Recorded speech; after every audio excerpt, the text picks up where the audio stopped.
Hi friends, അപ്പം നമുക്കൊന്ന് കുറച്ച് ചക്കക്കുരു ഇട്ടിട്ടുണ്ട്. അപ്പോൾ അതെടുത്ത് മെഴുക്കുവരട്ടി വയ്ക്കാമെന്ന് വിചാരിച്ചു. അങ്ങനെ കഴുകി അരിഞ്ഞ് വൃത്തിയാക്കി നമ്മളിത് കുക്കറിലേക്ക് എടുത്ത് വെച്ചു.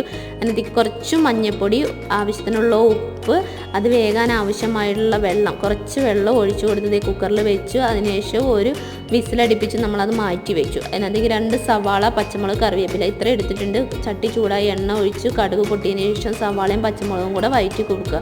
നന്നായി വഴറ്റിയതിന് ശേഷം സവാളയ്ക്ക് ആവശ്യമായിട്ടുള്ള ഉപ്പ് നമ്മൾ ചേർത്ത് കൊടുക്കുന്നുണ്ട്. പിന്നെ കുറച്ച് കറിവേപ്പിലയും കൂടെ ചേർത്ത് നന്നായി വഴറ്റി കൊടുക്കുക. നന്നായി വഴന്നതിന് ശേഷം നമ്മൾ 1 ടീസ്പൂൺ മുളക് പൊടി അതിനകത്തേക്ക് ആഡ് ചെയ്യുന്നുണ്ട്.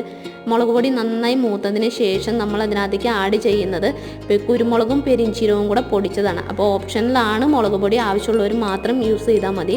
അതിനുശേഷം അതപ്പോൾ കുരുമുളകും പെരിഞ്ചീരകവും കൂടെ പൊടിച്ചത് നമ്മൾ ആഡ് ചെയ്ത് നന്നായി മിക്സ് ചെയ്യുക.